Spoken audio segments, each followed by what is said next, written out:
Good afternoon, everyone.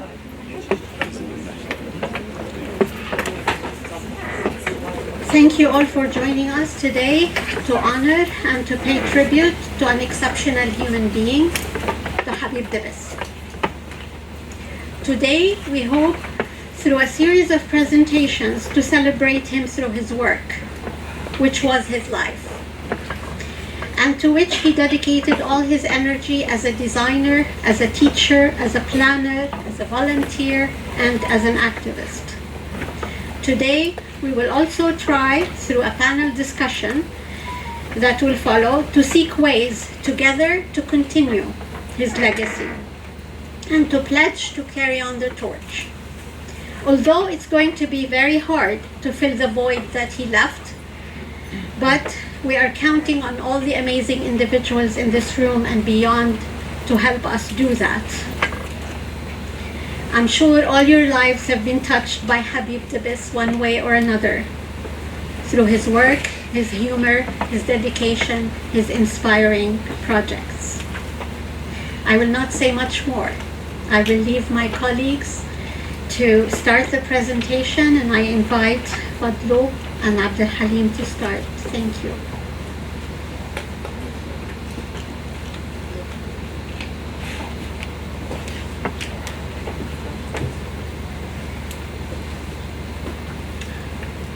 Thank you, Saida. Good evening, all of you.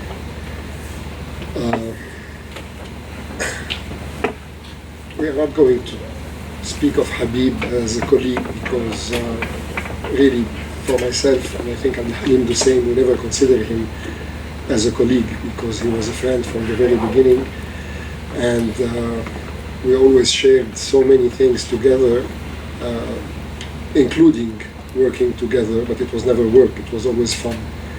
So I think this is one of the characteristics of Habib, who always put his heart in everything he was doing and never felt like, this is something that is containing to him.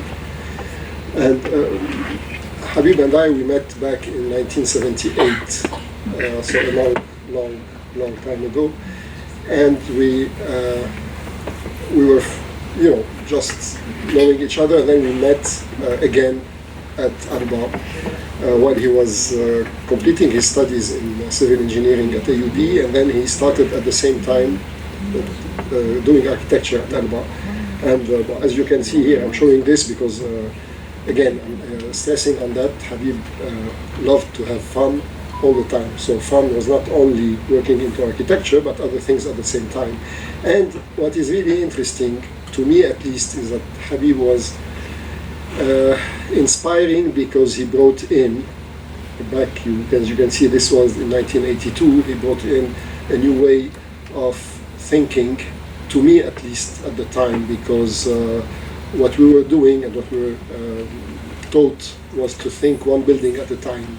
And Habib introduced at the time the idea that no, let's look at things as clusters, as urban, global neighborhoods, etc. And one of the first projects we did together, because we did a lot of things together, was working back in 1982, in the summer of '82, on Jezzine. And of course surveying the whole neighborhood, looking at the diversity. Already it's in a way funny to see that 40 years down the road things are practically still at the same stage in a way. So we worked on this together, and mostly Habib was doing the analysis. I was drawing. One of these drawings was made by him when he was fed off analyzing.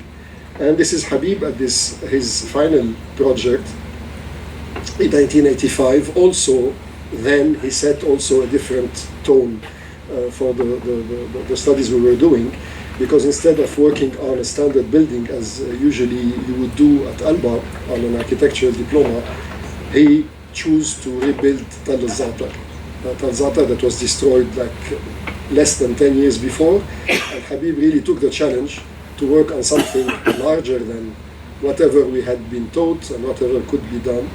working on Tel Zatar. And I'm showing this picture not only to show you what Habib was doing at the time as just out of school, but because I also would like to pay a small tribute to some of our colleagues who also have departed this very year.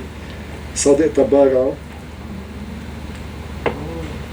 here, this is Saida, who passed away a year and a half ago at the age of 100 years. Saba Sabara passed away a year ago. Grégoire Serov, you might have recognized him also. So it's a terrible year for the architects and the urban thinkers. And here again another photo, and I'm showing this because you can see the detail. Already Habib was very much influenced at the time by the French way of thinking the urban context. So everything is aligned, everything is strictly very well drawn, very much into detail. And of course, always joking in a way. In the center of the photo, you can see him here. Everybody's very serious, everybody's very tense and nervous, but Habib is, of course, as he always was, joking.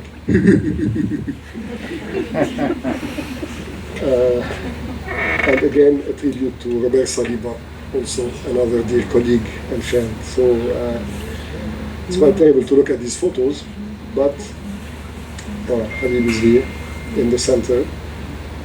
So afterwards, as I was saying, Habib and we started looking into heritage and urban context, and then he went to Paris to study at Polytechnique. I stayed here, and Ponts, Chaussées, excuse me, right, Ponts, Chaussées, not Polytechnique. And then he worked in Paris, and I just discovered in the archive of ALBA that in 1994 he wrote a letter to Georges Haddad, then director of ALBA, to ask for students' help on his study for Saifi. And it's interesting because, as you can see, handwritten, but very well handwritten. It's an interesting document. So it shows how clear he was in the way he was thinking, because when you write like that, you have really clear ideas in your mind. And then, of course, we were reunited on the preservation of heritage. We started working on this in 1995, then 1996, 1997. This is where Abdel Halim, Hana, and Wissam Jabr joined in also to work. When we worked on the ABSAD survey of the pericentral areas of Beirut to collect information about the heritage. And then, so this was the first phase. That was it was for the Ministry of Culture at the time. And then really the real work and the real thinking started afterwards, when in 1997 we used to spend overnights, Hana playing the peacekeeper, Abdel Halim and Habib fighting. It was quite interesting, but what's interesting also is that already at the time we were not conscious, we had information, which was those heritage buildings that were surveyed on a map. And then, of course, on every Saturday we used to walk the streets of Beirut, looking at the neighborhoods and trying to understand, and also adding layers on these maps, not only the buildings, but also the gardens, specific features of the city, and adding everything together. So on these maps, we tried to make sense of the ABSAD survey that was done in 1995. This is 1997, where we collected and grouped these buildings into neighborhoods, identifying also the gardens, the green areas, etc. I'm showing you that because this is just a step forward in the process, which took a long time. We're still not there yet, of course. This is the area of Jaussées again. So Jaussées is something that is coming back and back again since 1982, with the green dots that are the trees you were in charge of the Green Dots. You can talk of this. Well, this is where, in a way, the DNA for the Plan Vert that Jad and Habib worked on later came to be, because we identified landscape as the element that ties built heritage together. This is the first instance of work that came later, almost 20 years later. Yes, in 2014, Abdul Halim and I, for the Ministry of Culture again and the DGA, we worked on a master plan showing the areas of interest in Beirut. And I'm showing this because also, again, in parallel, Habib was working on something else. And after the 2020 blast, we together again, we presented to the UNESCO. Habib was here. We were together to present to the UNESCO the blast, the damaged areas and how to go about it. And at this time, we presented the Plan Vert, which, of course, Jad will talk about the Plan Vert. I don't want to talk about that, but I want to say something. This is really, and I only realized that 2 weeks ago, when I was explaining about the history of Beirut at ALBA for some of the students, and I showed this map. And I really, when I saw this map, I really understood how clear the mind of Habib was and how great it was, because this plan shows really what should be done to the city, which is very simple, without changing the master plan, without revising the code, without doing anything. All you have to do is managing the public areas of the city, which a good municipality could really do in a very simple and efficient way. So this really, to me, is the legacy in this clear ideas that are seen here. Layers after layers, everything has been assembled to get there. And I want to say something. If Habib had done all of this because he was really a very hard worker, sorry, Haida, I just want to say 2 words, really a very hard worker, but again, he enjoyed it. He was not, he was not forced. He didn't do it for the money. When I told him there's no money on the heritage, he said, I don't care. I don't want to get sick every time I see a building going down. So he really, it was with his guts that he did it. And we all know that. We know how sincere he was. And we know how dear he was to all of us here. If we're all together gathering here, it's because really we like this guy. And we still do today. And whenever I think of him, I always have a smile on my face, although I'm extremely sad that we lost him because of his sense of humor. And I think I will always have this smile on my face as long as I think of him.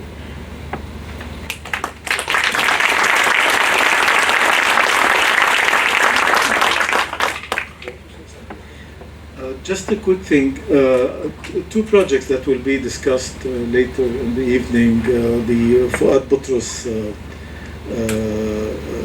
corridor, the Haida, and of course the Les Gens Boost. Haida Fuad Butros. And probably Habib saw it all the time, but it was right after the explosion that he identified to us the potential of this corridor as stitching together the city. He had designed the linear park 10 years ago, but it was after the explosion that he identified that it leads to the memorial site of the silos. And in a way, it was one of the most healing moments for us, because out of the tragedy came this potential of linking the hills of Beirut to the sea through a park that was designed 10 years ago but never implemented. So this vision and kind of articulating the vision out of tragedy and trauma is very much what Habib is about for us and for generations to come. Thank you.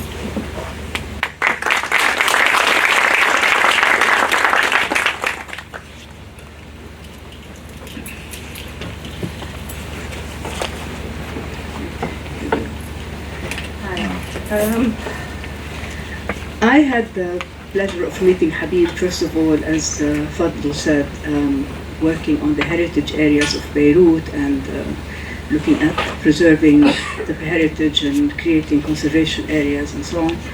But later on, I had also the pleasure of working with him from 2001 to 2003 on the preservation of the heritage of the village of Salima. Now, Habib came across this village while he was driving to Beirut from the area, from the Fallugha area, as he was working with Jad Thabit on the master plan for the Fallugha area. And he was amazed by this village that had a lot of culture, that had a lot of heritage still there. So he invited us. Here we are, as usual, three of us. Halim is taking the picture here, to come and visit this village. And really, this village is very rich in heritage. It was the actual seat of the Abil Lama family, emirs, in 1515, and unfortunately was badly damaged during the Civil War. Habib and Jad, therefore, volunteered to add this area to their master plan, of course, free of charge. And I think also Kamal Hamdan also volunteered his services to try and make sure that this heritage is actually preserved. However, one day as Habib was driving through, he noticed that people were dismantling the houses. So he stopped and asked them, and they said to him, well, we are destroying to reconstruct. And it was like, what? And then we found out that the Ministry of Displaced was giving 30 million Lebanese lira in compensation for new build and 13 million for the refurbishment. So people, it made more sense for them to dismantle their houses and sell their stone and get more money from the ministry than to actually fix their houses. So that meant that we had to go and visit the Ministry of Culture. Habib brought the idea of Salima and the preservation of Salima to Absad, and this is how I also got involved with him. And therefore, as members of Absad, we went to visit the Ministry of Culture. At the time, it was Marwan Ahmadi, and we explained to him. I know, but first it was Ghassan. First meeting was Marwan Ahmadi. Hajjareen. Okay, and then the Minister of Culture was Ghassan. Okay, Mazboot. Ghassan was okay. Fine. Sorry. Okay. So we went and we explained to him and we told him what is going on, and he bought the idea that somehow we have to compensate the owners of these heritage houses properly so that they can preserve it and so on. And we went along and we visited Salima, and we went through and identified the different houses and that we would consider worthy of preservation. Now, the actual criteria was interesting, and here go back to what Fadlu was saying about the whole urban thing, because here Habib considered not just the actual house and its architectural value, but its location in the village and its visibility in the village. So he had a whole urban kind of thinking behind the preservation of the heritage of Salima. So we went around and we did this list, and we actually, I think, managed to get the right compensation for people. And here I have to say that Absad managed to get funding for the topography map for the area. And also with the help of Jad, they did workshops for Salima for the people for them to be able to understand the value of heritage and so on.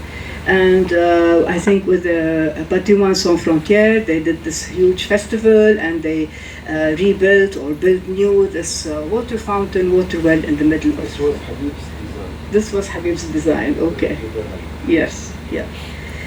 So now, what I found amazing about this project really is the fact that because the area was put under study, every planning permit needed to go through Habib to get his approval. And Habib, instead of saying yes or no, sat and spent hours with the local architects, talking to them about the architecture and how it's made and its typology, and how it is all made of blocks and so on and so forth. He spent hours with the local architects. and literally sitting there redrawing their drawings, and they wanted a 3-floor building. He would put the same area on 2 floors and so on.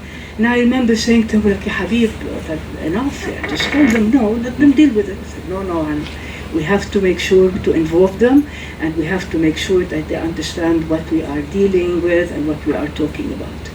And this for me is Habib, really, because at the end of the day, the thing about Habib is that he was a true gentleman in all sense of the word. He had a huge heart, he respected everyone, and his enthusiasm was contagious, and his capacity to give was endless.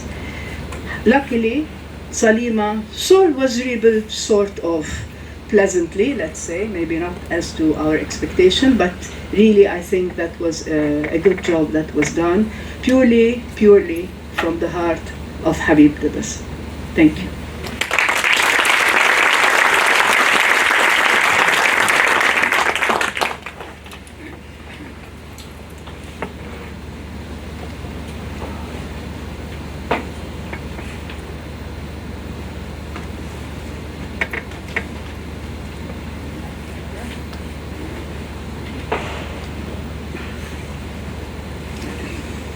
So I will talk about the Shad project. I knew Habib since the Lycée de Garçon, and then we met after the war during meetings, workshops, conferences. And one day, Habib and Chad called me to ask me if I can work with them on the Shad project. And this adventure lasted 10 years for me, at least. So in this 10 years, I had a great experience with Habib and Jad, and it was a very complex project, and I choose to present today the way that Habib addressed the stakeholders, the way he presented the project to be able to discuss with these people. And I will present this through 3 aspects of graphics: the plans, the details, and the sketches. So it's the Shad project, the Cultural Heritage and Urban Development Project for Tripoli. And here it is. And so through the plans, so he was always thinking about how to change everything, how to reconsider all the way the historic fabric was used, especially the accessibility and the traffic. So this is a certain plans he did, the operations. Sure, I have to say that this was done with the help of Tony and the team. So this is some details he worked on to express how we are thinking, how the stakeholders have to see this city, the difficulties, all the issues, because this project was a new way to work on the city in Lebanon. Sure, before we worked on master plans, so it was the first project, at my knowledge, that it was a new approach to deal with the fabric cities. So this is some details near the Mawlawiyya here, the Nejm Square, near the Grand Mosque. So he had always the concern to simulate what he was thinking about, and to be able to convince all concerned stakeholders. This is through sketches. So he simulates all the operation of the river from the platform to the Bortasi mosque, and these are the sketches he did to explain to people there in the Suq al-Nahasin here that the car shouldn't access to this souk, and that we have alternatives, and that the street should be go back to people here in the city. And the last aspect I wanted to talk about is the human aspect and social aspect of Habib. And I think that was the most important operation in the Shad project, in my opinion, because when we worked on Khan al-Askar, the World Bank asked us to ask the municipality to empty this Khan in order to rehabilitate it, but they didn't care about the people that were living here. And fortunately, the regional director of the World Bank was visiting Lebanon, and he went to Tripoli with Habib and Jad, and they explained to him the great issue, the great social issue here, and he ordered his team to rebuild units for these people and to resettle them in these units you are seeing here, and that units designed by Jad, and that was a great victory for us at the moment. So finally, Habib liked always to share his vision and details during presentations, workshops with local stakeholders and engineers in Tripoli. هذا Naufal Palace, and unfortunately the work we did with him and with Jad was not recognized by the local press, because it was a new approach, a new way to work, and it was نوع من الإزعاج to all stakeholders and the users of the city. So I put this to بخبي أسامي اللي كانوا عم يسبونا بس يعرفوا. So to say that it was a very difficult project and a new approach that people didn't understand at that time. Thank you.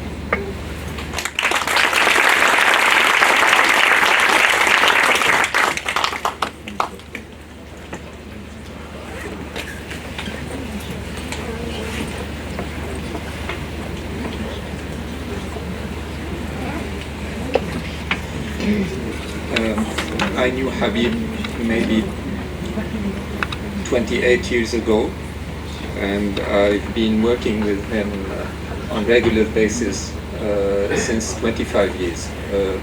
All people here don't know me. I know I look at very familiar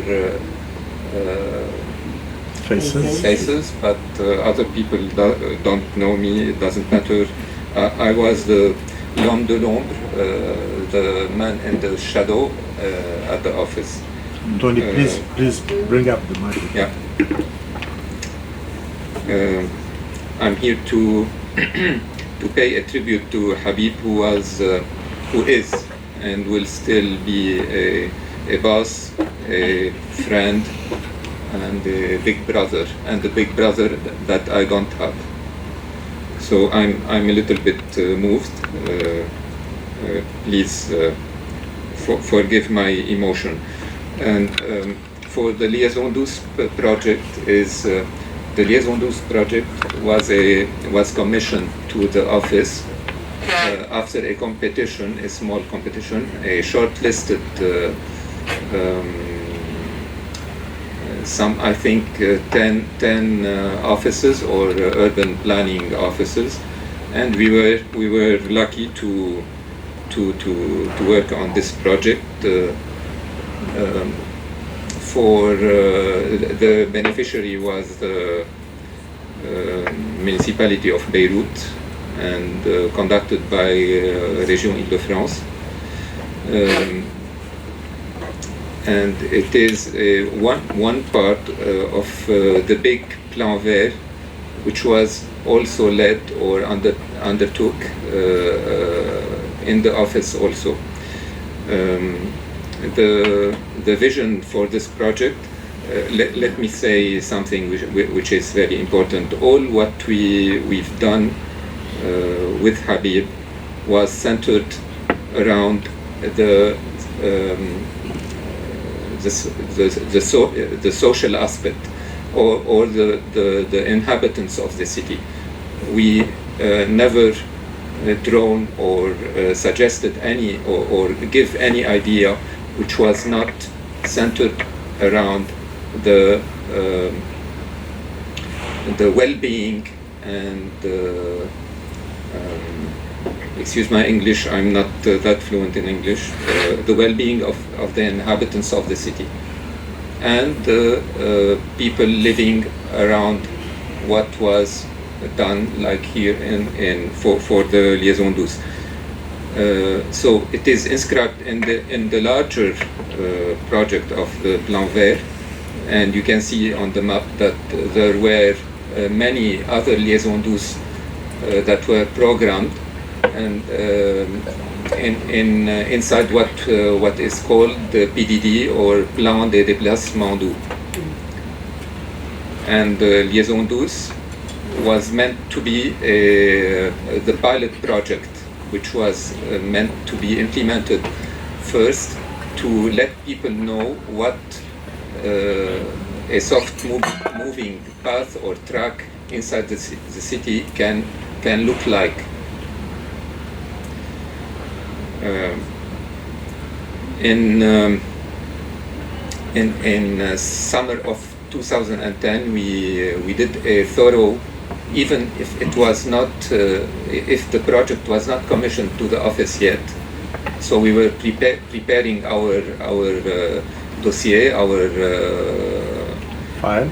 Yeah, file, and we did a thorough survey for all what's around the path, which was meant to pass through La Rue du Musée, the museum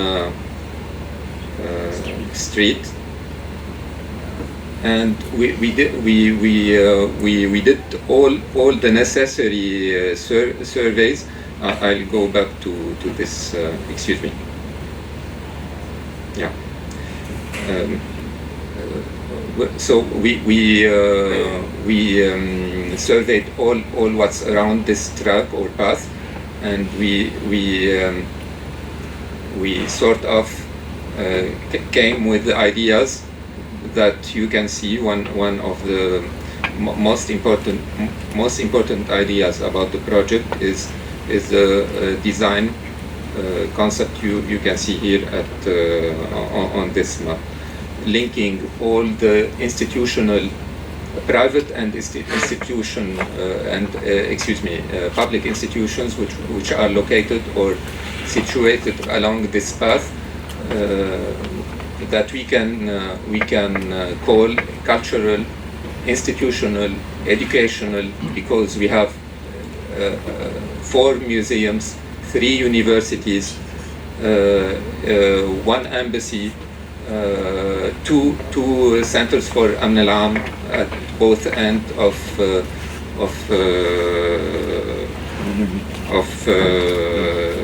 Damascus Street, between the National Museum and Beit Beirut, etc. One of the ideas is to reduce. The major idea was to reduce the width of the road between the museum and Sodico Square, which is around 20 meters, and give the minimum to the cars, the minimum space cars need in order to circulate freely without any obstacle or any entrave.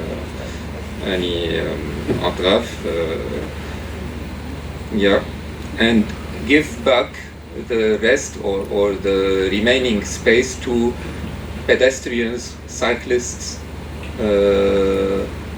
soft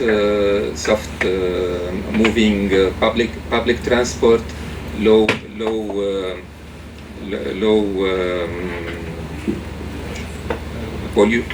polluting public transport. These are some sketches, or not sketches, drawings about how to reuse the lengths of Rue de Damas, Rue du Musée et Rue Monod. When I told you that we did a complete survey of what's happening around the track or the pass, these are some sketches or drawings that show what kind of work was done at the time about green areas inside public or private institutions that were located around the track. Another kind of analysis we did was the analysis of the landscape and buildings grid that are on this track, identifying the essences of trees and typologies of the buildings which are along this track, and we put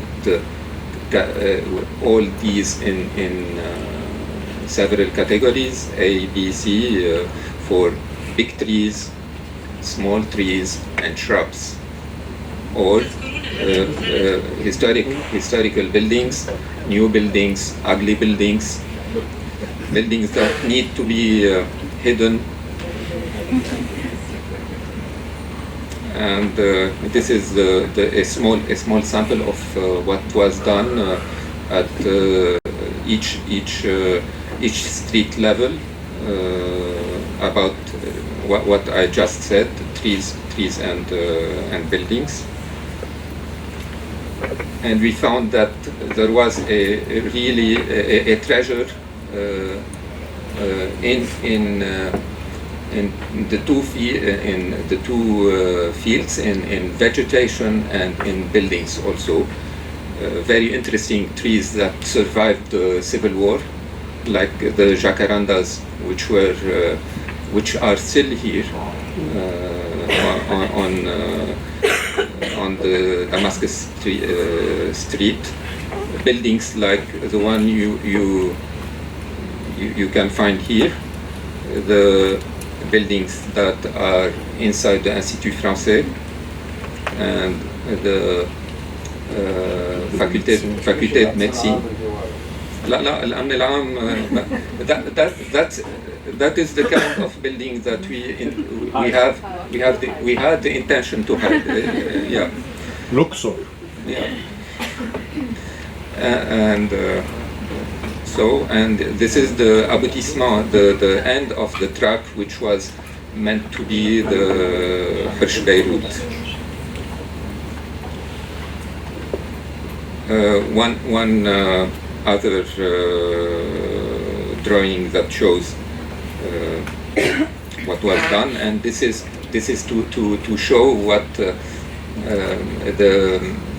endangered vegetation due to the enlargement of the street that were programmed and which fortunately today are not implemented yet. And so this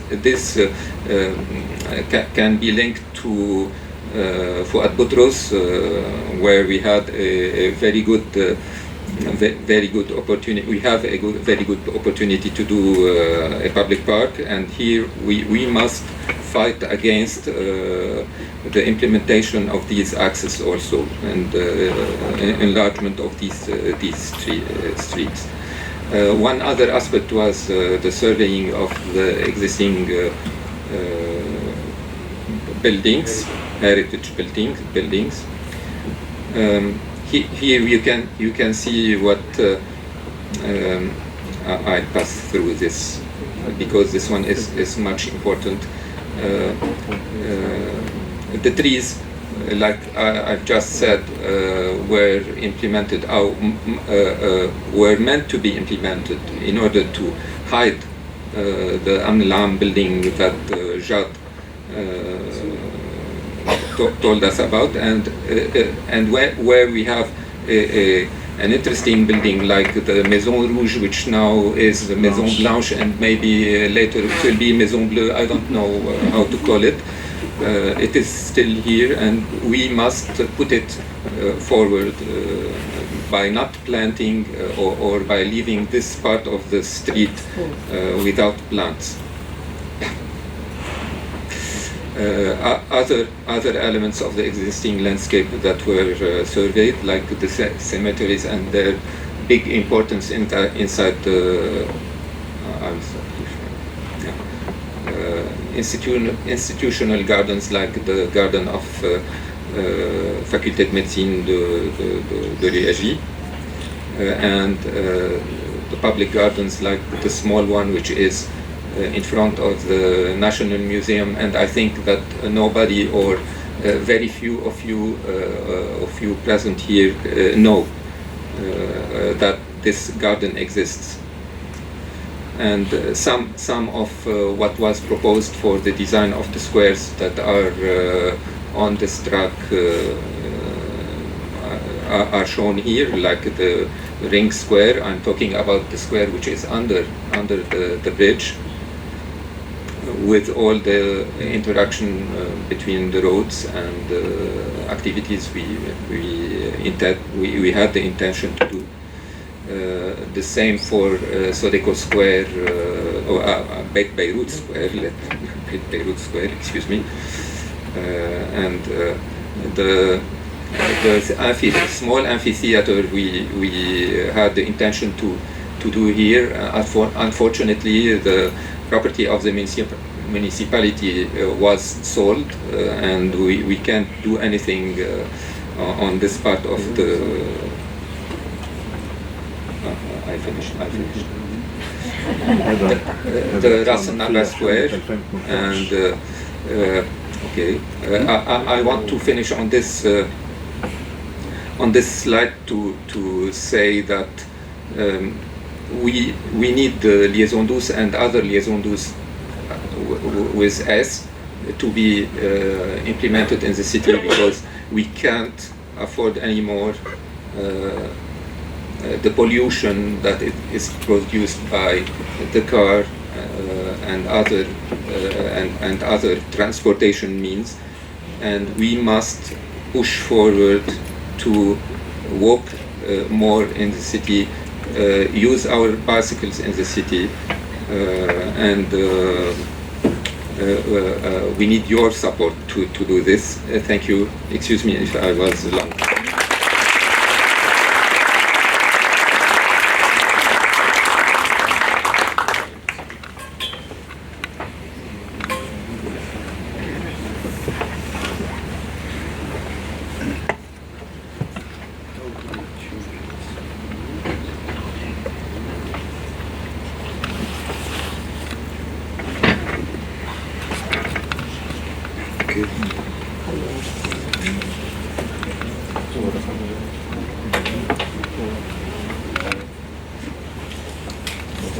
Like Tony, it's extremely difficult for me to stand in front of you today and speak about present one of those projects as if nothing happened. So I wrote it. So I will read the paper because I was not capable to speak without having a document. Habib has been, since about 30 years, my intellectual companion. My associate. Okay. Habib has been, 30 years, almost 30 years, my intellectual companion, my associate, my friend, and in a certain way, my youngest brother. The plan vert I was asked to present today was only a step in a long journey. We started together in 1995, just after his return from France, when we were spending hours debating about the ambiguities of Solidaire project and the way to preserve the threatened architectural heritage in Beirut. When Asim Salam, then president of the Order of Engineers, proposed my name to the DGU to prepare the master plan of Jezzine area in order to prevent an expected chaotic urban sprawl after the forthcoming Israeli withdrawal, I embarked Habib in this adventure. This was the first project we did together. We spent 2 years trudging up the Tumat mountains, strolling through the pine forests and the streets of Qassim, Majd Lane, Sabah, Homsiye, Rum, Azur, and we were arrested more than once by Laht militiamen who thought we were spies paid by the Hezbollah. A few years later, when we were preparing the master plan of Farouk and Ernail, and Hannah spoke about this, we saw the old stone houses of Salima being destroyed. We rushed to Hassan Salami, then Minister of Culture, and it was the starting point of the Salima adventure.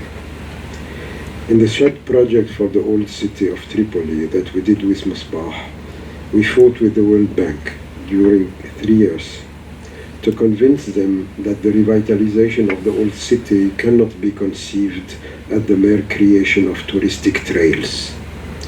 And we tried, alas, with no much success, to push them towards setting up financial mechanism that would allow the rehabilitation of degraded residential units. In Libya, where I went with Habib as part of a team appointed by the Région Île-de-France to do the master plan of the historic centers of Tripoli and Benghazi, Habib was again arrested by the Mukhabarat agents who accused him being a French spy. And although our entry to the Hostler Center competition at AUB didn't convince the jury, it was a real pleasure for both of us to search for a concept that would open up the views from the Corniche towards the University Green Amphitheater and confront our ideas to propose formal interpretation of the site's components. What I want to say is that, like Bourdieu, who said that sociology is a sport de combat, planning is also a sport de combat. And for Habib, he was a combatant. Coming to the plan vert, it was Habib this time who embarked me in this project. A project he was doing with Francis Landscape, and that was launched by the Région Île-de-France in support to the municipality of Beirut. Habib called me in May, announcing me he was diagnosed with a lung cancer and had to start a tough chemotherapy treatment. I rushed to Beirut, and during the 3 most critical months, we were able to work together in order to define a comprehensive landscape strategy for the whole city. We started by dividing the urban territory into several morphological zones, based on the historic constitution of the various neighborhoods, their topographic and natural characteristics, the type of urban fabric, roads network, built typologies, urban heritage, open spaces, public realm, as well as the type of activities, public institutions, and the socio-economic variables. We studied in depth the landscape characteristics of the various neighborhoods, the green spaces, the type of vegetation, the trees' alignments along the streets and the avenues. We documented all existing public gardens and squares, institutional gardens and large private green spaces, as well as leftovers, pocket gardens, and singular trees. And we studied the limits between the private and the public spaces and the various typologies from the late Ottoman period till the post-war era. Such an approach was meant by us to constitute the basis for a radical modification of Beirut master plan, whereby the city would be divided into urban zones that would not be differentiated by the allowable FAR, as is the case today, but by specific urban regulations adapted to the character of each neighborhood. We documented all municipal and public properties that would constitute opportunities for the creation of public gardens, parks, neighborhood squares, and communal green spaces, and we established benchmarks illustrating potential transformation of public spaces. The next step was to define the challenges and opportunities to recover both the overall legibility of the cityscape and the livability of various neighborhoods, with the creation of 2 new large public parks in the region of Adliye Nahr area and Ras Beirut promontory, the definition of several green neighborhoods, quartier vert, and green corridors, the liaisons douce along the Damascus road that Tony presented, the old railway linking the proposed Adliye Park to the Mark Mikhail station and to Karantina, and also the Fouad Boutros Pass. And we proposed a landscape strategy for the preservation of the integrity of the shoreline and the reinforcement of its public character, the Blanc Bleu. We ended up proposing a comprehensive vision based on the enhancement of existing green spaces, the treatment of soft mobility lanes, and the integration of various spatial components within an overall cityscape strategy. These proposals were then developed at a later stage by Habib and Frédéric Francis to end up with schematic designs for the various landscape components. Habib was deeply affected by the force of August blast and the destructions it produced on the physical and social fabric. 4 months ago, in October last year, he had started recovering from his 3rd chemotherapy treatment. I sat with him recalling the memory of our 30 years collaboration and companionship. I asked him, what happened with our dreams?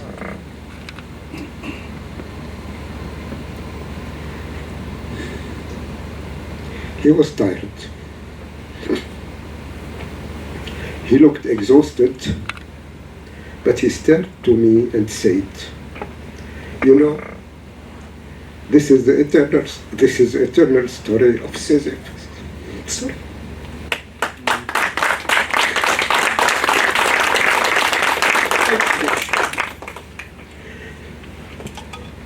This is the eternal story of Sisyphus. Like Sisyphus, we are forced to roll the stone uphill and push it back, only to see it roll down again. But there is no fate that cannot be surmounted. This is a condition to recover our human dignity. I understand that what he wanted to say is that for him, it was the only way to defy death.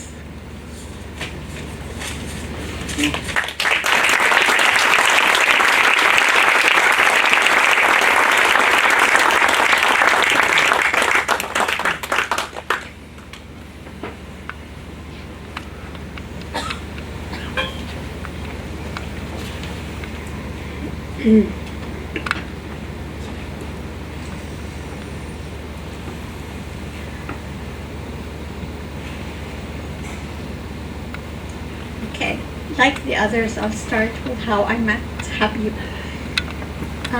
Of course, I met him before 2006, but it was the 2006 reconstruction after the war on Lebanon that brought us together, to work together, to travel to Bint Jbeil together, to teach together, and it was an intensive getting to know Habib. So it was the affair we both had with Bit that made us work together and really understand one another and find out the commonalities we had that made us friends from there onwards. Teaching together was also quite a trip for me. Of course, he always made me the bad cop because he was so kind and accommodating to students.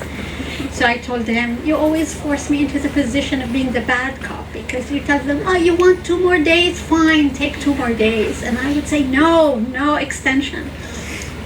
But it worked well as a teaching couple.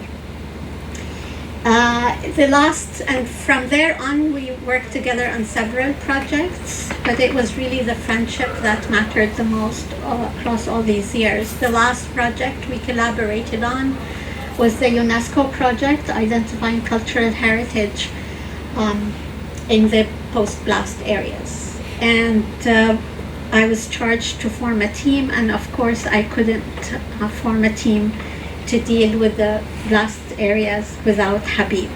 And he was one of the experts who were recruited to work on this project and a very central person who we all learned a lot from. We worked on the project starting with a framework to identify modern heritage, to understand its typology, to work on attributes and periodization, historically grounded work to understand the city as an urban trajectory of growth. All the while, Habib was already practicing that. The more we dig, the more we realize that, Habib is already practicing a historical recovery of the city. He's already understanding the types of buildings to work with. Even when we worked with facade typologies and how do we understand heritage beyond a single building, he was the one always arguing for the clusters.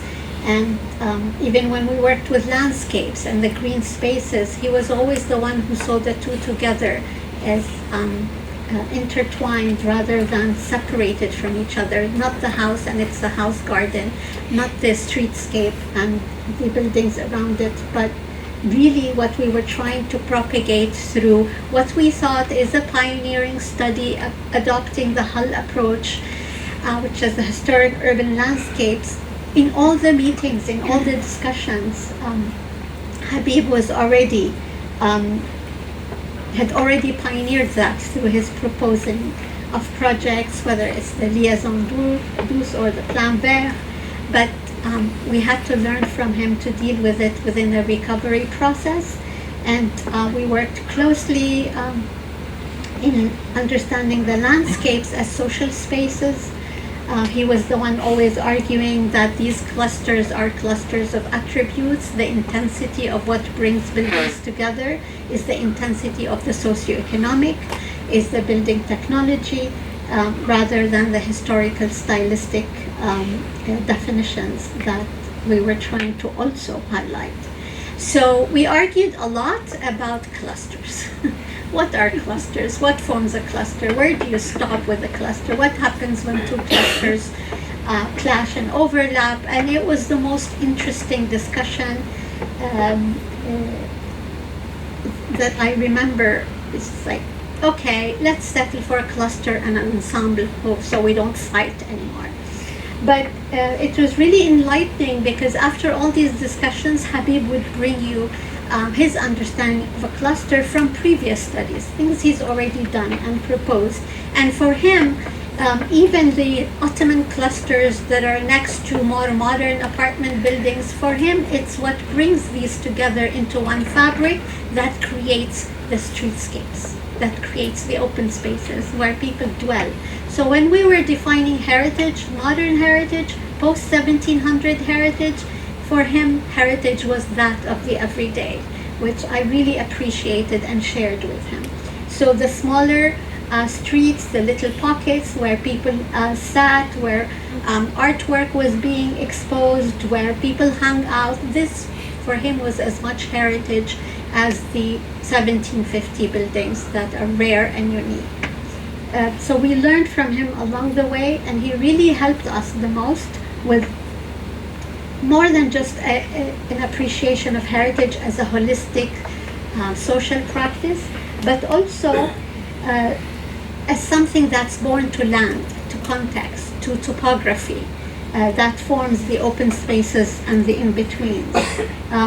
He also discussed these through a third very important dimension of what he brought to the team, besides his definition of heritage, besides his practice of the Hull approach, is his forward-looking approach through the lens of regulations, not the old historic narrative, but how to push this forward and make it meaningful to tomorrow's development. How do we align with development and exploitation and rights of investors, and how do we protect these vulnerable pockets of heritage within a regulatory framework? He pushed the study forward to see it through the lens of how we can regulate then to protect what we have studied, identified, and designated with attributes and studies.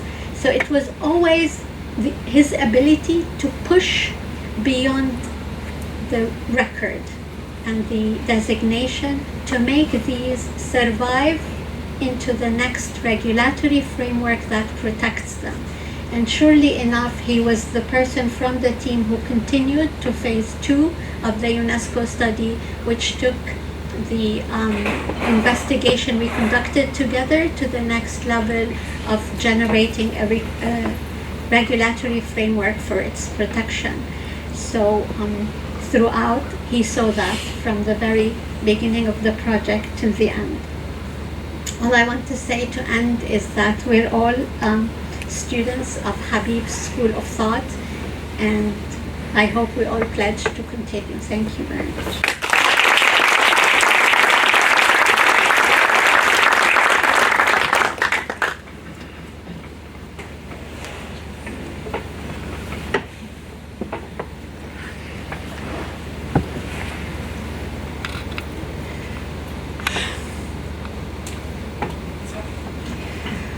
I'm going to try not to look at all of you guys because I know half of you from Habib actually, working together on one project or another that's for the common good, on transport, on public space, on heritage, on stopping a highway, on building an activist movement. I think I know at least half the people in this room through Habib and through working together. So I'm going to try to be brief so I don't overwhelm with my emotion. I met Habib first in 2009, around 2000, through his wife Isabel, and my friend, and Munna Harib. We were teaching a course together in the Lebanese University, and we found that we had a common language, Isabel, Munna, and I, although we didn't really ever work together. And sure, of course, Isabel turned out to be Habib's wife, and Habib turned out to be Yusuf's best friend. And very quickly, that became my home in Beirut, because I was just coming from the US. I had become a different person, and it was really hard to connect. And here I was, having found a group of people who cared for the public, who dreamt of the public, and who wanted to make a difference. And it was, the early 2000s were a moment of hope. It was a moment where we thought we could still really change things, and we wanted to be involved. I taught my first course with Habib in 2003. It was about an informal settlement. We went together to Watan Saida. I hated design. I had run away from this department because design was defined as something for the rich, right? You did museums, you did high-end housing. And then in Watan Saida, Habib taught me that design is really about being with people and trying to conceive with them spaces where they can live better. And he had that ability to imagine in a pile of trash how you could move it and put a pot of flour and make a little bit of space, and then it would really work for people and it would make a difference. And he valued that little difference so much that he basically reinvented, to my eyes, a practice of design and a way of seeing. And he did it with so much generosity towards the people that he was talking to. And in the years after, we took so many walks in Beirut. We imagined so many places done differently when he was working on Liaison Douce and other projects. And always it was a conversation about design that started with a conversation with people on the street. Very humble, a very easy way to connect with people that I can't explain. And that was one of those moments after the port blast where again I found myself in the middle of the stairs and Habib is surrounded with residents and he's imagining with them how they can fix the space behind and how they can do things. So it's really that potential that I think I want to keep, but also that belief in the public and that notion that as planners, as designers, we want to go beyond critiquing. We want to go beyond saying why it doesn't work, and that he had that ability that we should carry to propose things where people can congregate. And I can't think of a better example than the project I was asked to talk about, the project that obsessed both of us and many of you here in the room in the last year, which is the redesign of the Fuad Boutros Highway into a public park. The project really didn't start with us. It started in, if memory serves me, some of you were more involved than I was at the time in trying to stop that highways that was going to go through the Hekme Jaitawi neighborhood and hit Mar Mkhail. And there was a lot of mobilization and people stood against it. Our students came and asked us to go with them, so we went on the street and we were just trying to stop the highway. But Habib proposed the park. And it was that switch, that moment where we shifted from saying we don't want a highway to say we wanted a park. Of course, with an overnight with Yusuf to make sure that the cars could go somewhere else. And it was always an overnight that it started. And that visual that he never signed, that went all over, that everyone still talks about and uses. When I'd say like, you don't mind that no one says Habib like said it should be a park, and he said, no, I want the park. And that was the attitude, really. And and that drawing became something that so many of us dreamt about and talked about. And he never lost faith, actually, that it would happen. Sometimes I would get frustrated because he would be called for the 100th time to the municipality.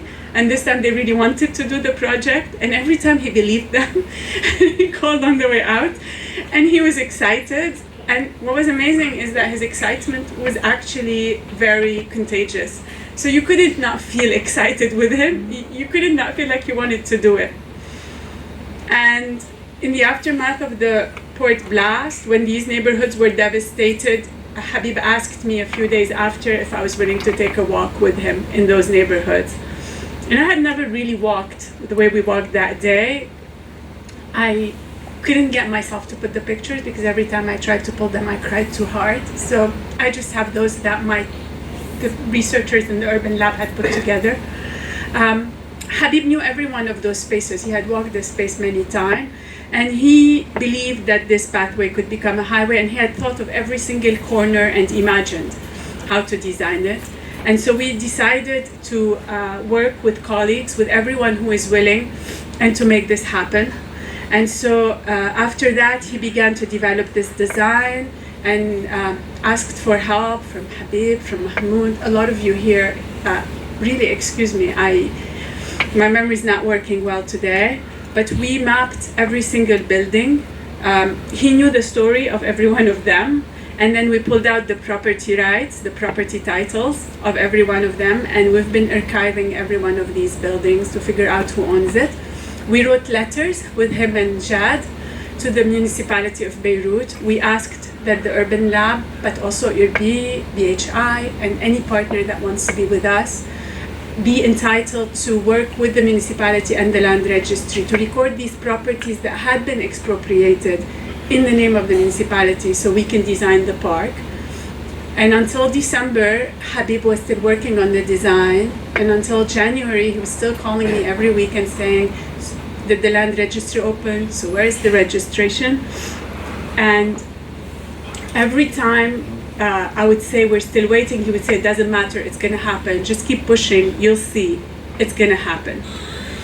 That was not the only project that we worked on. This is a piece of the project that I let Frederic talk about, but I want to say that this was not the only project.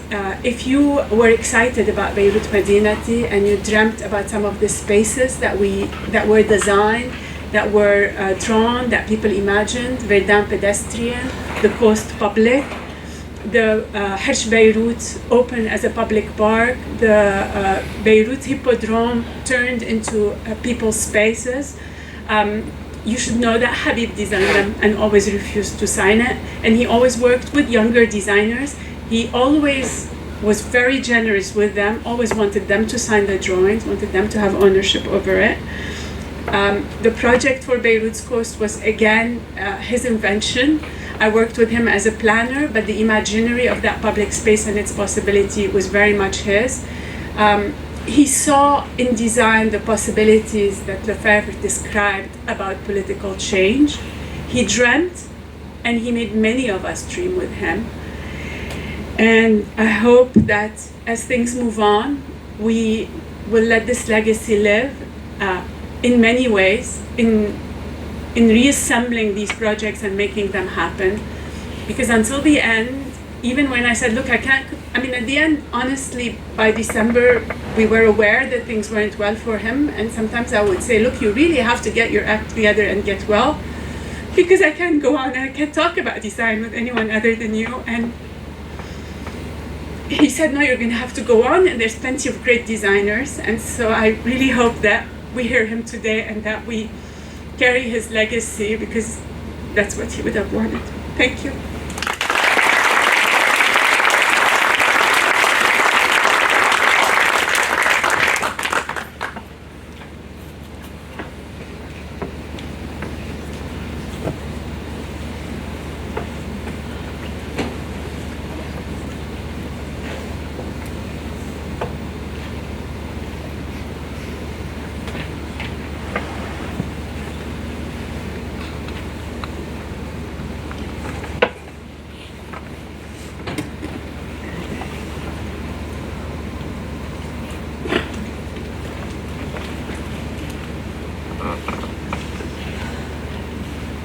Hello everyone. I met Habib, I think like 28 years ago. I was brought in by Solidaire to design the sci-fi sector. I think it was one of the first projects he did for Solidaire. So many qualities were said about Habib, and what I would say is Habib is a mentor. One of his qualities was he would reconcile people. I would go into meetings with him, for example, the municipality. I would go on Jezzine Street, see people fighting against ideas that we would install. He would say, Frédéric, calme-toi, ça va. He would just be continuous and continue with the meeting. We would go into meetings with the municipality. I would say, Habib, we only said half of what we want to say. So I would go, he would stay, he would just continue. He was very generous, very sober, very humble, and very genuine. And he one of his great qualities, he was always positive and always fought for his ideas, and was like a mentor, like I said before.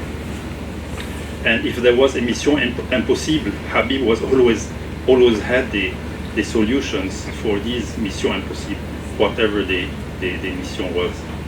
So very quickly said, one of the first projects I've done with Habib, one of the latest projects, and this is what I'm talking about, it is the Roland Piazza, which is now being built, which is this part of Beirut, as you see here. So you have the Jezzine area. We all know the Roland Piazza. We've worked also on the restoration of many stairs, but one of these were done, which is the Roland stair.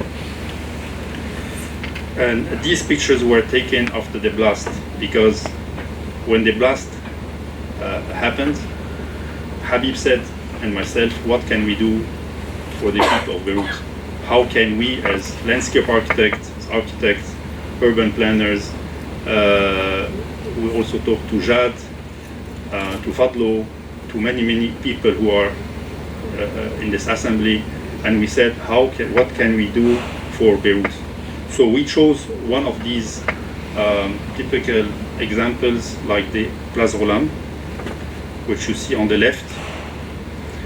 On the right, you have the Jezzine street. You see Habib on the picture on the below. Habib was already very sick, was not even able to go up the stairs. So I said, Habib, wait for me, I'm gonna go up. And this is how we started working on these beautiful areas that were very rich on a heritage side. So this is exactly what you see here is the Roland Piazza. These are the Roland stairs. So we said, and as you said before, Habib always had this social, holistic approach, and always said, like Tony said before, he always wanted to minimize the impact of the cars, give back the outdoor spaces and the public spaces to the public, to the pedestrian, and see how the quality of spaces could be given. So this is the piazza that we all know. It's a mess. It was a mess until now because the work started. I'm very happy about that. The buildings are just wonderful, and this piazza was chosen by Habib because of its characteristics. It's surrounded by beautiful buildings. It's a node between three main streets in Beirut, and this is how we started with this project. So he would be going to the municipality because he was more patient than myself, and he would go and just fight for the ideas and get things done. Because I would not go to a municipality because I would just fight with them and just close the door and go. And Habib was just saying, we'll get there. And he would step out of the meetings with always good answers and positive feedbacks. So we had many inspirations. We said, let's see what's done abroad, how pedestrian areas are treated, how streets are given to pedestrians and to outdoor facilities and social networking and quality, because finally it's about creating memorable spaces where people could gather. So we were, Habib and myself and the whole team, of course, looking at how we could design these spaces. Voilà, so we were looking at outdoor quality spaces, how to introduce outdoor art pieces, restaurants, gathering spaces, activate the space, and just not feel that this beautiful space that is Roland Piazza is just used by cars and circulation. So we had these presentations to the municipality, to many other people as well. We looked at how we could also deal with theirs, introduce hardscape, softscape, how these stairs could be also used by people. And finally we said, this piazza is a connector. It should be a social node, should be a focal point within the city. And the budget we had was limited, but at least we gave us the possibility to just think and dream about the piazza that is now being built. So we had many options. This is one of the options. This was finally the retained option. What you see here in green are the areas that we have gained and given to the pedestrian circulation. So this is what you see here in white are the circulation. So Habib, of course, worked with the municipality and the traffic consultants in order to get this done. Finally, as you see, we enlarged the sidewalks, left and right. We enlarged the sidewalks here. We managed to have no cars in this whole area, giving this area, of course, the advantage of looking much more like a pedestrian area than a circulation. So we worked with layers, knowing that we needed to add the trees, the hardscape selections, how to integrate, as I said before, activities, restaurants, art pieces, whatever could make this space alive. And finally, this is what you're gonna see today. This is an old drawing, but it's approximate what we have. So it enhances the quality of the space. As you said, the whole area that you see here in brown has been uplifted. It means that the cars have to lower the speed in order to drive up or down here by 15 centimeters, allowing people to walk safely in these areas. Voila. This is a bit the circulation, pedestrian and car circulation. And this is hopefully what we're gonna get in a few months. The buildings have been restored mainly. This is also something very good. As you see, the quality of the space has been enhanced. Are the stairs, Golam stairs, looks a bit different now in reality. But we looked at urban planning, at urban furniture, reinserting trees like oak trees that are typical from Beirut, citrus trees, which are orange trees, also typical from Beirut. Voila, so all the enlargement of the pedestrian areas and so on. Voila, so these are some images that were taken as reference. And finally, I had some pictures, but it's not important. What I really would like to say, and I would like to say it in front of everybody, I think one of the last projects Habib has dreamt of and was fighting for is this piazza. And I think we should name this piazza Habib Debs.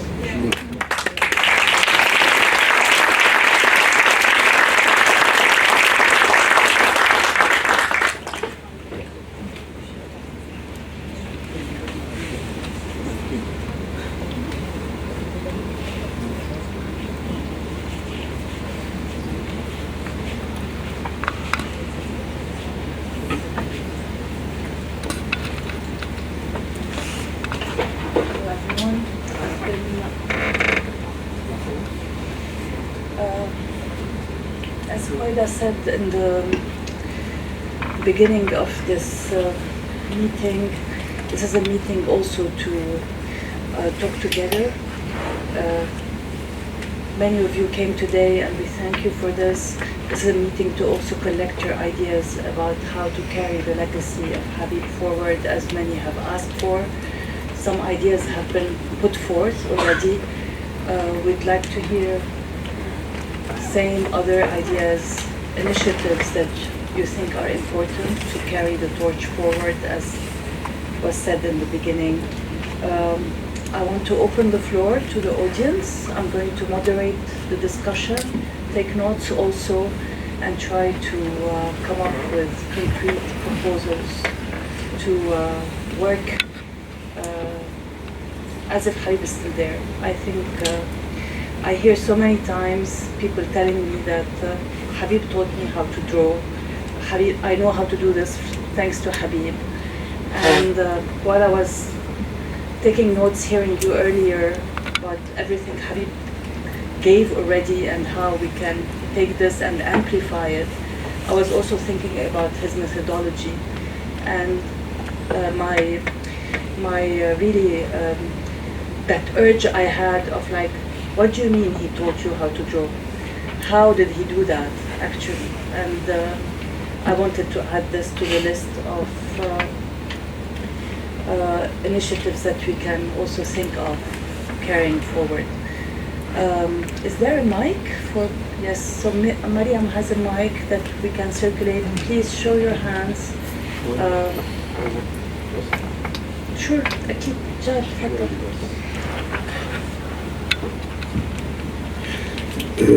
I think what's very important is to work with the young generation, young architects, young students, because we're all almost of a generation, not the same generation, but well, that have a certain vision of public good, who have a certain vision of planning as a place for people, etc., etc.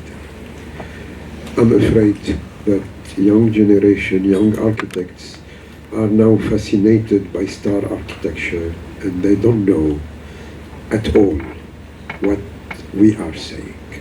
I think it's very important to work with young generation on that. This is the first issue. Second issue I want to say, I will just 3 small points. The second point is that, well, planning is always an exercise of equilibrium. We are like, I don't know how to say it in English, funambule, you know, the funambule on the funambulist, whereby on one side we have to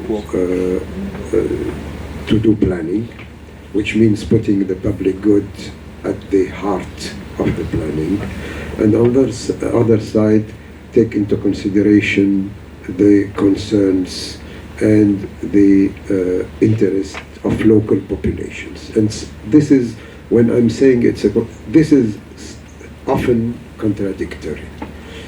When we worked with Habib in Jezzine, when we worked with Habib in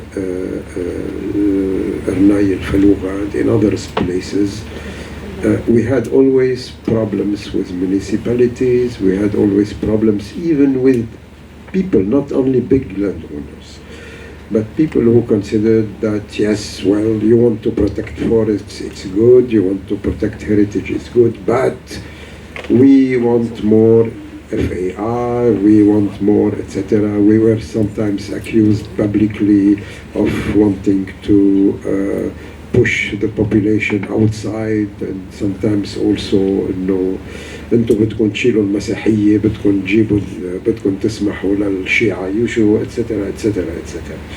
So what I want to say is that it's really an exercise of equilibrium. We cannot do one against the other. We have always to try to find the way to make, at the same time, planning as a public good, and also take into consideration the interests of local population. And sometimes it's contradictory, because the NIMBY phenomena is not in my backyard, is clear. We have this problem today with the Habib Piazza. I got a telephone call on Sunday from a friend of mine, a very educated lady that always says, yes, we want to have public spaces, we want to have pedestrian spaces, it's very good. In Beirut we should have this. And she was shouting, we don't want to enlarge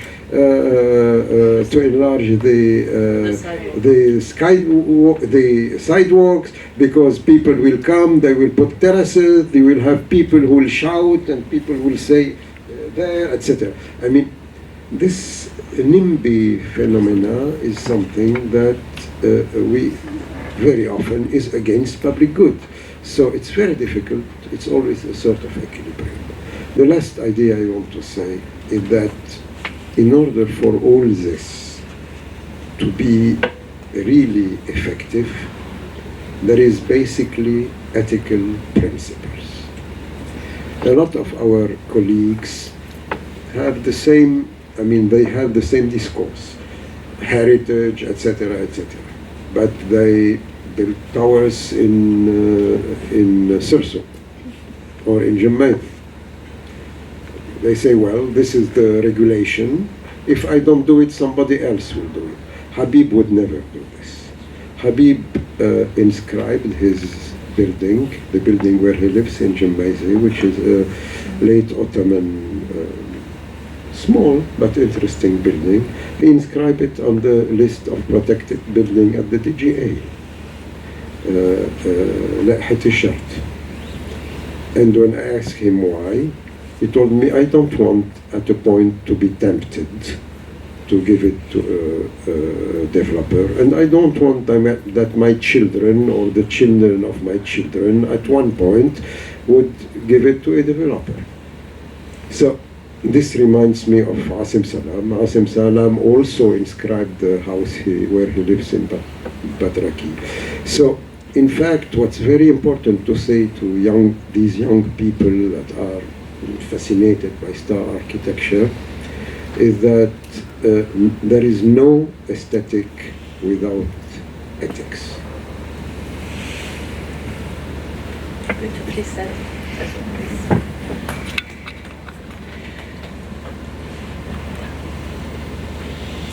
Who would like to start? Please. There's a mic coming your way. There's a mic coming your way.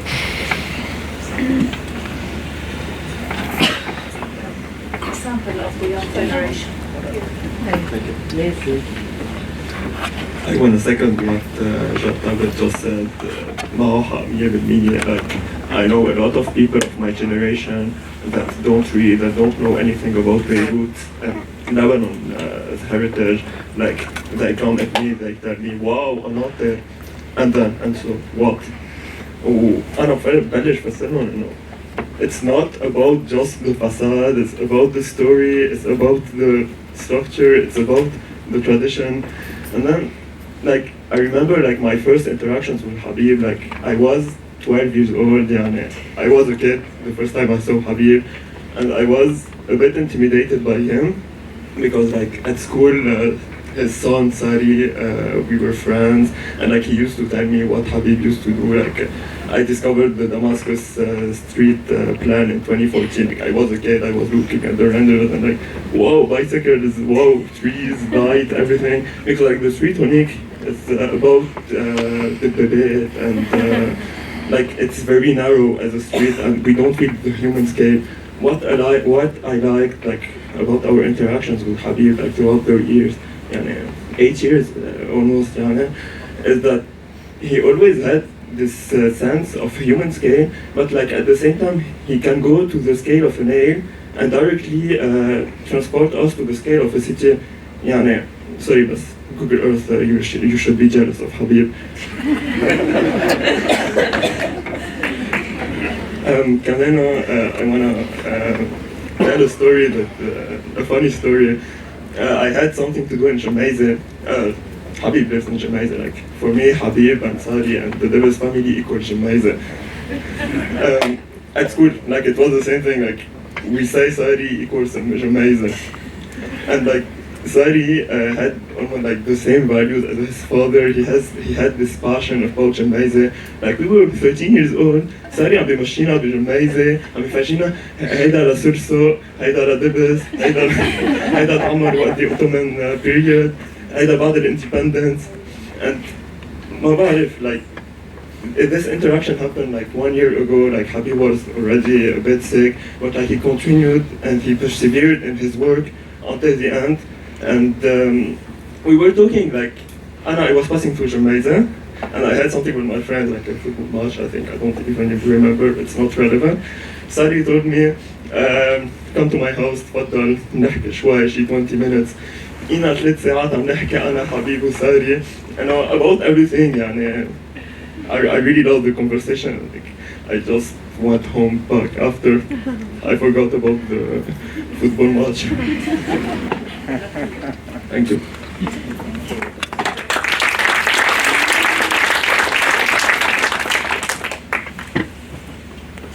Thank you. I liked very much the analogy of Jeddah about urban planning being rope walking, if you don't build. My name is Salim Adib. I'm a neighbor of the secret garden of the Dakhir, just the building just next to them in Chaussées, Rue Saint-Antoine, Elizabeth. So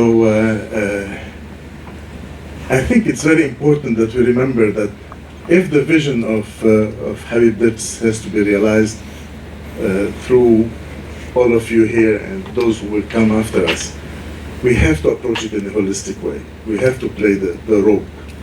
And part of the plan for le plan vert, la liaison douce of Tony, is actually, the one that you talked about, is actually starts at the municipality. And so the philosopher نهاد القلعي used to say إذا أردت أن تعرف ماذا في البرازيل يجب أن تعرف ماذا في إيطاليا. I think it's a very important principle.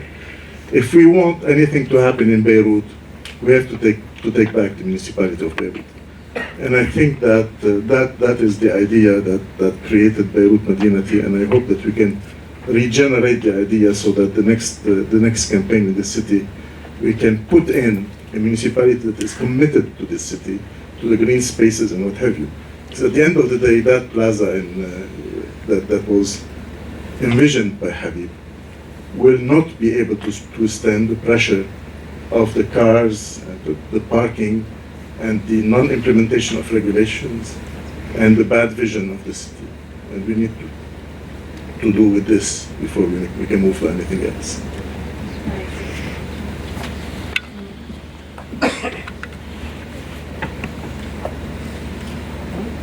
So you'll be championing the municipal list? A municipal list, for sure. The one that has a chance to win.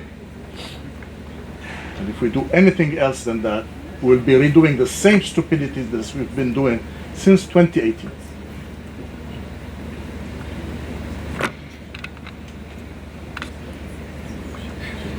Other contributions? وننسى انت خبرة النقابة كمان. Unions are as important, I agree. I have Yes, right.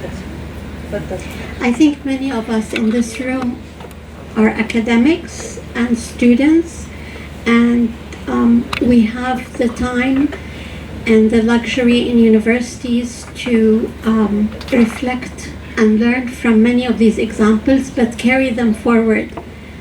I want to give an example. We're offering an urban design studio this semester on open space networks in Karantina and how to stitch it with Marim Khail and the sea.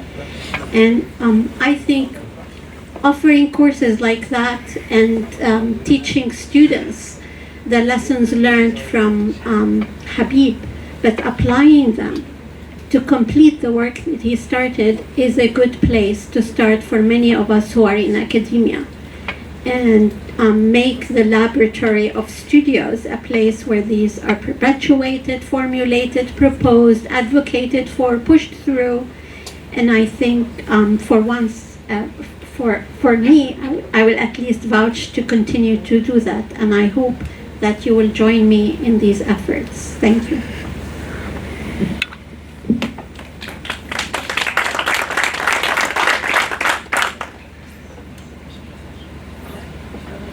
yes, Iman, تفضل. Thanks, Mona. This was an eye-opener. I frankly didn't know about Habib Debs. I'm not an architect. I'm from public health like Celine. But I always ask myself, although I was 18 years old when the Civil War started, but I have really very vague memories of how Beirut, downtown Beirut looked like. And I have been always looking for pictures and others just to reconnect me to my past and to my childhood. One simple idea, can you perhaps, through clubs at AUB, USG, others, form the Habib Debs tours, walking tours of the city? I was looking at the maps and I said, okay, this is a good place to start and walk and just reimagine things the way Habib Debs is proposed it. Is there a possibility to do that? It's doable. You connect people from outside the field of architecture. I think one of the mistakes they always commit that we think within our own field. I'm in public health, and what Habib is doing or has been doing and you're doing is public health. It's about the well-being, it's about the open space, about breathing fresh air. This is public health. So if it's not about only the course Huwaida that is given with credits and open to other students, if we can just think about that, I don't know, with the neighborhood initiative, with the others, to just help us walk the city and understand it through your eyes. I still remember, Mona, when you took me to Uzai, and it was revolutionary for me to actually see the beauty of an area that's now connected in the minds of many people as a place not to go to. Thank you.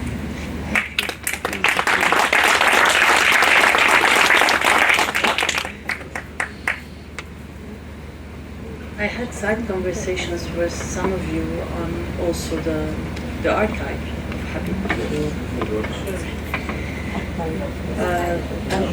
Yes, so I'm just throwing in some ideas. Walks are an amazing ideas, of course.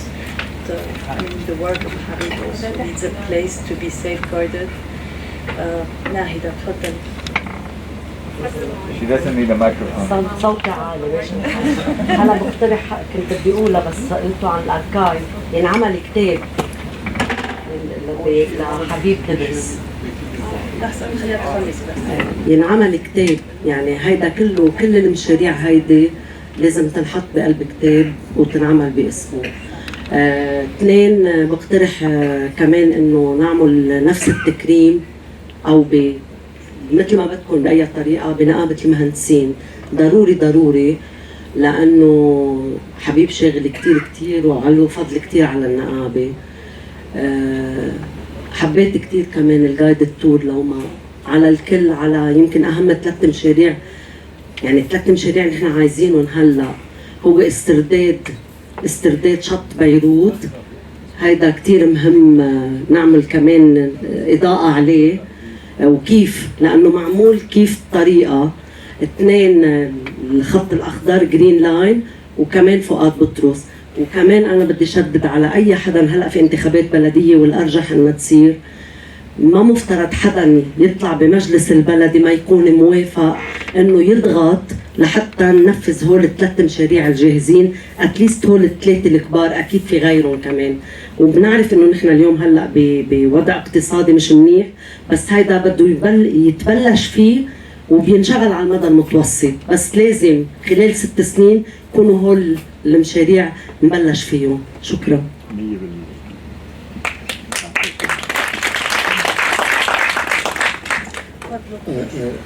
Okay, sorry for talking again.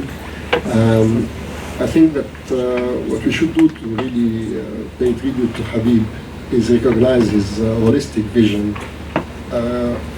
At the same time, he was thinking as an urban planner and as a small designer for the nitty-gritty details. Again, I think that if we want to recognize his work, we should go on, take everything he's done, and fight as he was fighting to implement everything, each and every project. Like Nahida was saying, yes, we need the municipality today to, I won't say to take this work, they have the work, it's in their drawers, they need to take them out, you have to push them to take them out and implement, because it's not, again, it's not a lot of things to do when you look at really the simplicity of this scheme that I have shown at the last slide that I have shown. It's so simple and so easy to implement, and Habib had this ability to put things in that simple way.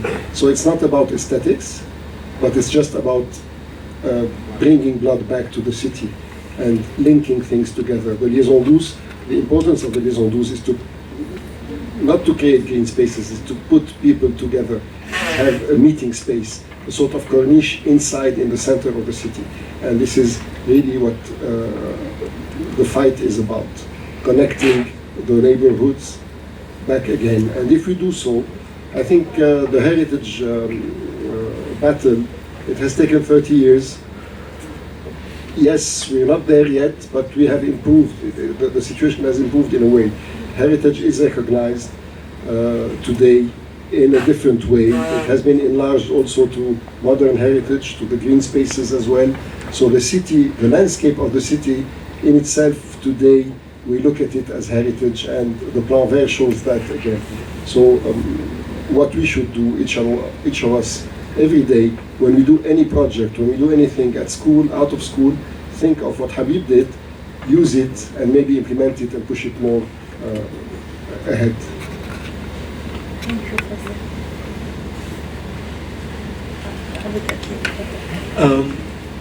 We have, I mean, the discussions, I mean, the presentations we saw today, the projects, at different scales, at different parts of the city, different ways of looking at the city in layers, they all converge to one possibility.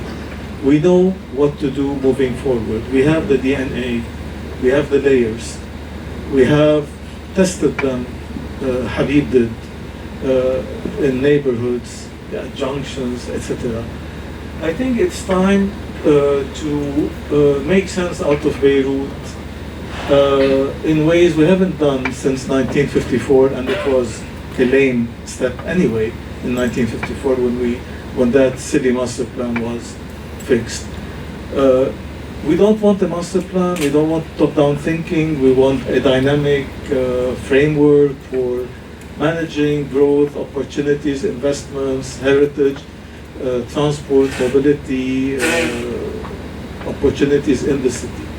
I think we're all here, and I think the best legacy that we can carry, thanks to Habib, is this holistic approach at different scales.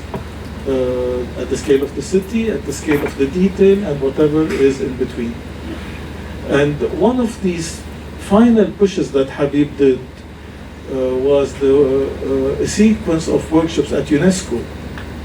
Many of us participated, and Maya here, thank you for the initiative, and Joe. Basically, we were converging. We have the legal framework. Oh, we did fight about it. We fought, and we continue to debate tools, controversial tools like transfer of development rights. But we were beginning to converge. We were beginning to see the evil and the benefit, and how to get the best out of it, and how to protect the city from abusing such a tool. Habib presented work done in academia to UNESCO. It's becoming part of the discourse in the public sector at the DGA. So I think we're there, and we're ready to turn it into a collective effort, thanks to everything we've seen today and the goodwill that is around here.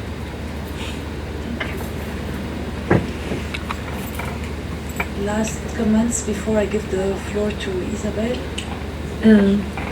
Isabel, may I point just maybe a part of Habib's work and personality? We talked about Salima and the master plan you worked on Fallujah. Of course, Habib was very much worried about the city and the cultural landscape in this city, but he worked also a lot on putting forward the landscape heritage as a real landscape, as a real cultural heritage value, and I think it's also a great facet of his personality and what he added to our community. Thank you.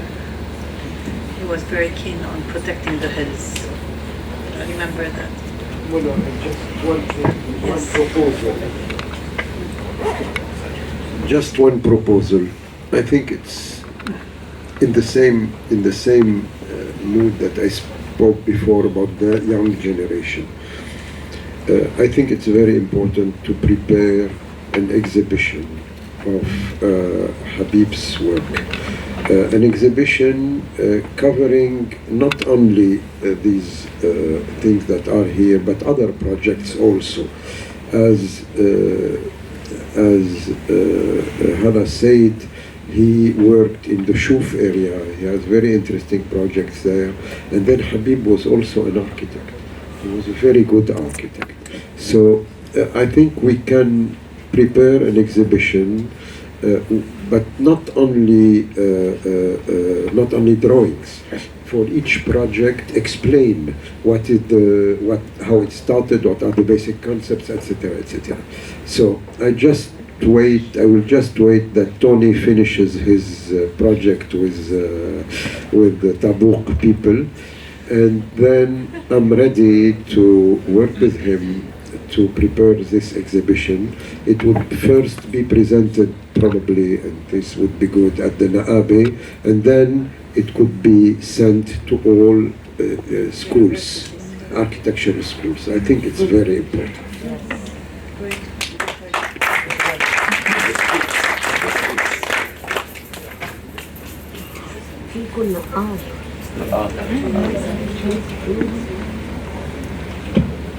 C'est bon? Donc, I would like to thank you all for this very moving event in tribute to Habib. I'm sure himself he would have been very moved by this event, and probably he would have done also a lot of jokes. And at the beginning I was both very excited to come and at the same time very emotionally stressed to come here. We'll say apaisé. So thank you to special thanks to Raida who took the initiative and organized this event. Thank you to all the friends who talk about Habib's and projects of Habib. Thank you to all the friends in general for being here. Thank you to the younger generation for coming. And I'm confident that Habib's legacy is in good hands and will continue to be carried forward. And so, of course, we as Maya, Sari, we are ready to give all the archives needed to be shared and to be I don't know, to be public also. I'm sure he would have liked and wanted that. So, thank you.